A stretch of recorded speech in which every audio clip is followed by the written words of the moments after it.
करें। बीपीएससी का मुद्दा आप देख रहे हैं, खबर फर्स्ट पहले दिन से इस मुद्दे को उठाया है और हम उठाते रहेंगे तब तक जब तक सरकार, बहरी सरकार को ये सुनाई नहीं देती।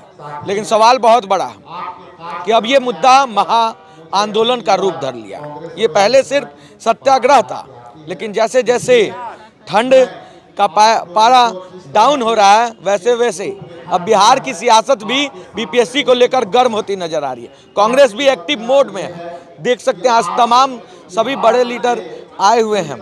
तो आज शकील अहमद सर से मैं सीधा बात करूंगा और आइए हमारे साथ शकील अहमद सर जुड़े हुए हैं। सर, बीपीएससी का जो मुद्दा है दिन प्रतिदिन गर्म होते जा रहा है। नीतीश कुमार सोए हुए हैं। बीपीएससी 64वीं 70वीं से पहले 64वीं में बहुत बड़ा खुलासा हुआ है कि 64वीं में बहुत बड़ी धांधली हुई है। तो ये जो बीपीएससी का क्रमबद्ध तरीके से जो धांधली का जो प्रक्रिया चलते आ रहा है और इस पे ध्यान सरकार नहीं दे रही है, तो क्या लगता है महत्वाकांक्षाओं की कमी है या संलिप्त है सरकार? नहीं, बिहार सरकार बौरा गई है और थेथरोलॉजी से काम कर रही है, न्याय संवत काम नहीं कर रही है, इंसाफ और अदल लगता है कि आसमान में लटक गया है। ऐसा मैं इसलिए कह रहा हूँ कि एक सेट ऑफ स्टूडेंट्स का कैंसिलेशन होता है और एक सेटअप का आप रिजल्ट निकाल रहे हैं, फिर दूसरे का एग्ज़ाम ले रहे हैं। तो ये जो कंट्राडिक्शन है ये तो इसको प्रमाणित करता है कि बीपीएससी के एग्जामिनेशन में गड़बड़ घोटाला है और इसी के खिलाफ आंदोलन ने यह रूप ले लिया और बड़ा रूप लेगा। आज भी देखिए तमाम पार्टियों के एमएलएज वगैरह हम लोग शामिल थे। डाक बंगला पे हम लोग को नहीं जाने दिया गया। हम लोग मुख्यमंत्री से टाइम मांग रहे थे कि मुख्यमंत्री डेलीगेशन को मिले। हम लोगों ने यह भी तय किया है कि अब जिला और ब्लॉक के लेवल पे इस आंदोलन को लेके जाना है। भारत सरकार हो या बिहार सरकार, दोनों को मैं देख रहा हूँ ट्रेंड ये है कि युवाओं को सताओ, परेशान करो, लाठीचार्ज करो, उनके डिमांड्स को नहीं मानो और अगर डिमांड्स के लिए सड़क पे आए तो उनको पीटो। ये उनकी प्रक्रिया चल रही है बहुत दिनों से। आहिस्ते आहिस्ते आप देखिएगा बिहार में ये जन आंदोलन की शक्ल लेगा और कांग्रेस पार्टी पूरी मुस्तैदी और मजबूती के साथ आपने ये देखा होगा कि इस आंदोलन में आगे है और आगे रहेगी। एक सवाल है सर, मध्य प्रदेश में बीजेपी की सरकार होती है, छात्र सड़कों पर नजर आते हैं। उत्तर प्रदेश में मजबूत सरकार बीजेपी की होती है, छात्र सड़कों पर आते हैं। बिहार में बीजेपी की सरकार होती है, छात्र सड़कों पर आते हैं। राजस्थान में याद होगा जब बीजेपी की सरकार थी तब भी छात्र सड़कों पर थे। तो ये जो छात्र और किसान के साथ जो बीजेपी का रवैया है, इसको डिकोड कांग्रेस कर क्यों नहीं पा रही है? मैं ये ऐसा बिल्कुल नहीं है। हम लोग डिकोड भी कर रहे हैं और इसका प्रतिकार और प्रतिशोध भी कर रहे हैं, क्योंकि जो सरकार आई है वो अधिनायकवाद की तरह चल रही है। अधिनायकवाद का जमहूरियत में कोई स्थान नहीं है। डेमोक्रेसी को का गला घोंटने का काम करते हैं और ख़ास तौर पर छात्र, नौजवान और किसानों के साथ जिस तरह का अत्याचार पूरा करते आई है वो हम सब लोग देख रहे हैं। इसलिए जन आंदोलन का रूप पूरे देश में, और भारतीय जनता पार्टी को नौजवानों की नौकरी से किसानों की अहमियत तो उनके पास है नहीं। उनके सामने तो डिवाइड एंड रूल की पॉलिसी है और झंझट में डालो समाज को और अपना रोटी सेको। उनका जो वैचारिक पटल है वो वैचारिक पटल तो लड़ाई झगड़े का है। लेकिन आप ही लोग नीतीश कुमार को सुशासन बाबू का टैग दिए।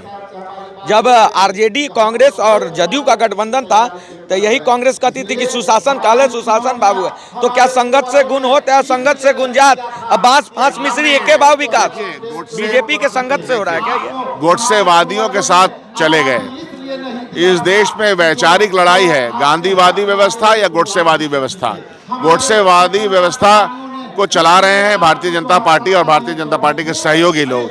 तो हम लोग तो हमेशा से ये कह रहे हैं कि जो 16 महीने की सरकार हम लोग ने दी, उसी वक्त टीचर का अपॉइंटमेंट हुआ, डिक्लेयर तरीके से बटा, और ये सरकार बाध्य हुई कि और सरकार और भी स्टूडेंट्स को निकाले। तो हमको तो जब मौका मिलता है, जब भी शासन प्रशासन में जाने का, तो हम अदल इंसाफ के साथ काम करते हैं। अब ताज्जुब ये है कि यह सरकार, भाजपा की सरकार, जब भी किसी के साथ सटती है तो अपने एजेंडे को लागू करना चाहती है। लेकिन ये आप नेशनल मुद्दा बोल रहे हैं, बहुत बड़ा कंट्रोवर्शियल टॉपिक हो जाएगा ये, क्योंकि मतलब क्या कि बीजेपी जो है बापू के कॉन्सेप्ट को ही कुचलना चाहती है क्या?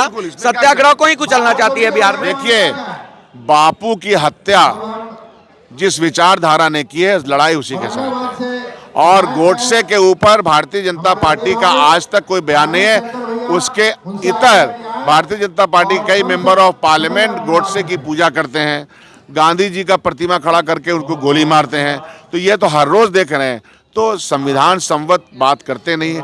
संविधान के खिलाफ उनका जो काम चला है, हम लोग को मालूम है 52 साल तक आरएसएस के हेडक्वार्टर पे इसका झंडा नहीं फहराया। तो ये सारा कुछ हमारे सामने है। अब इसलिए लड़ाई निर्णायक मोड़ पे है।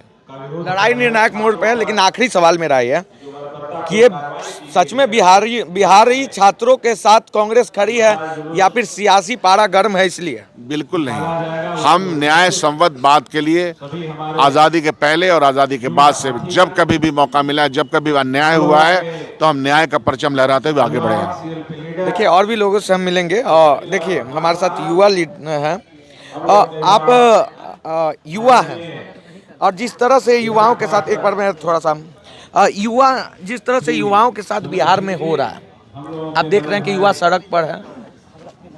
ठंड में गर्दनी बाग में अभी 16 डिग्री टेम्परेचर है। जितना गर्मी है और ठंडी है, आप समझ सकते हैं कि क्या स्थिति होगा। इस कंडीशन में आप क्या कहना चाहते हैं?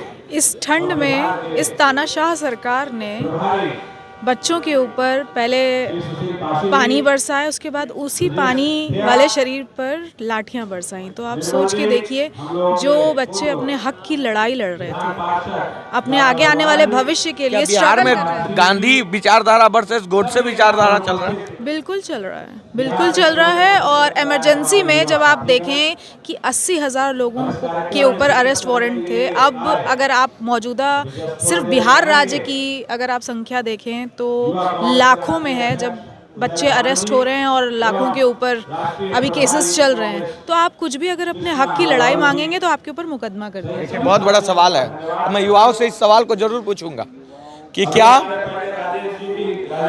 देखिए मैं भाइयों से पूछूंगा एक सवाल बहुत बड़ा, क्या बिहार में गोडसे विचारधारा वर्सेस गांधी विचारधारा चल रहा है? नहीं, क्योंकि नेताओं का कहना है, आपके नेताजी का कहना है। तो क्या हम क्या बोलें? हम लोग कांग्रेस सपोर्ट कर रहे हैं, बस सपोर्ट कर रहे हैं बस। देखिए कुछ नहीं बोलेंगे। लेकिन ये तो क्या बिहार में गांधी विचारधारा वर्सेस गोडसे विचारधारा चल रहा है? हाँ, चल तो अब यही रहा है। गांधी विचारधारा हम लोग चाहते हैं। गांधी विचारधारा में ही देश आगे बढ़ा है, तरक्की किया है। लेकिन अभी जो गोडसे विचारधारा चल रहा है, इसको समाप्त करना है। लेकिन आमरण अनशन को देख रहे हैं ना किस तरह से कुचला जा रहा है। कुचला जा रहा है आमरण अनशन को। इसी का विरोध हम लोग अभी कर रहे हैं। इसी को कहते हैं कि गोडसे विचारधारा। हाँ, मोदी को मार देंगे, सबसे बेहतर होगा। क्या क्या क्या? मोदी को मार के फेंक देना चाहिए। मोदी को देखिए भाई क्या बोल रहा है। मोदी को तो मार के फेंक देना चाहिए। मोदी को मार के क्यों नहीं फेंक फेंक देना देगा? चाहिए। ये भी तो गोडसे का ही विचारधारा है। ऐसा कुछ नहीं है, ये सब चालबाजी चल रहा है। ये सब चालबाजी चल रहा है। तो चालबाजी चल रहा है, चल ही रहा है। तो छात्रों के साथ क्या कहना चाहते हैं? बहुत अन्याय हो रहा है, बहुत ही अन्याय। लेकिन आप लोग बहुत डिले आए हो। क्या 17 दिन से छात्र आंदोलन कर रहे हैं, आप लोग आज आए हो। कुछ नहीं चल रहा है इसका। हाँ? ये सरकार बहुत गलत चल रहा है। बीजेपी का सरकार बहुत खत्म है। लेकिन मेरा सवाल ये है कि 17 दिन हो गया और कांग्रेस आज एक्टिव हुई है।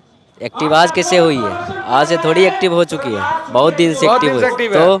तो देखिए भाई एकदम अब जोश और जुनून देख सकते हैं। क्या नाम हुआ आपका?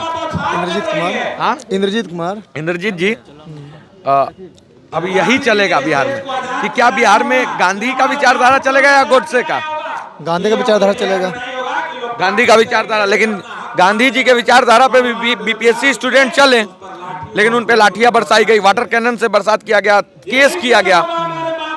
सबसे पहला देश का सौभाग्य और दुर्भाग्य दोनों समझिएगा। देश का सौभाग्य यह था कि हमारे गोल्ड मेडलिस्ट व्यक्ति डॉक्टर मनमोहन सिंह प्रधानमंत्री हुआ करते थे और लेजेंड व्यक्ति अब्दुल कलाम राष्ट्रपति हुआ करते थे। आज देश का दुर्भाग्य देखिए कि एक अनपढ़ गवार ठप्पा वाले प्रधानमंत्री है और ताड़ी पार गृह मंत्री। तो हमारी इस सब सरकार से क्या उम्मीद आप करते हैं? क्या स्टूडेंट के बारे में सोचेंगे? जो खुद ही कलम नहीं पकड़े हैं वो दूसरे को कलम की बात करेंगे? बहुत बड़ा सवाल है। देखिए युवाओं में गर्मी देखने को मिल रहा है। अब बिहार का माहौल गर्म हो रहा है, समझ जाइए नीतीश जी आप। ये तो झांकी है। हाँ, ये तो बहुत ही झांकी है, अभी बहुत बचा हुआ है, बहुत बाकी है। ये सिर्फ झांकी है। ये बोलिए क्या बोलना चाहते हैं? कुछ नहीं आप खाली देखने आए? पूछिएगा तब ना बताऊंगा। अच्छा ये बोलना चाहते हैं, मैं देखिए सीधा अभी नेताजी का कहना था कि यहाँ पे बिहार में अब गोडसे विचारधारा वर्सेस गांधी विचारधारा हो गया। सही बोल रहे हैं। सही बोल रहे हैं सही कि आप बोल रहे हैं नेताजी का बात को सिर्फ कुछ दिन पहले नेताजी की बात को हम रिपीट कर रहे हैं। रिपीट कर रहे हैं। नहीं, आपका रिपीट नहीं कर रहे हैं, आप जो प्रेशर दे रहे हैं उसके एवज में हम बोल रहे हैं। अच्छा कुछ दिन पहले देख लीजिए किस तरह से बर्बरतापूर्वक छात्रों के साथ व्यवहार किया गया। क्या ऐसे यह सही किया गया? सरकारें सही कर रही थी। बच्चे जब हाथ में तिरंगा झंडा लेकर के रोड पे चल रहे थे और उनके झंडे को खींच करके, चलिए हम लोग चलते हैं। और ये देखिए मंच भी चल रहा है। मंच अभी कुछ ही समय में यहाँ पे जुलूस निकाला जाएगा। लेकिन आप देख सकते हैं यहाँ पे भी बच्चों की भीड़ देख सकते हैं, गर्दनी बाग से कम नहीं है। तो मैं ये दिखाना चाहूँगा कि देखिए बिहार जग चुका है, अब बिहार छात्रों के साथ है। अब ऐसे में सवाल ये उठता है कि क्या ये भीड़ देखने के बाद और तमाम जगह पे जो भीड़ दिख रहा है उसके बाद क्या प्रशासन और शासन क्या प्रेशर में आएगी? क्या नीतीश कुमार बच्चों के हित की बात करेंगे? ऐसा बहुत सारे सवाल है जो आपको सिर्फ और सिर्फ मिलेगा आशुतोष के स्पेशल शो में।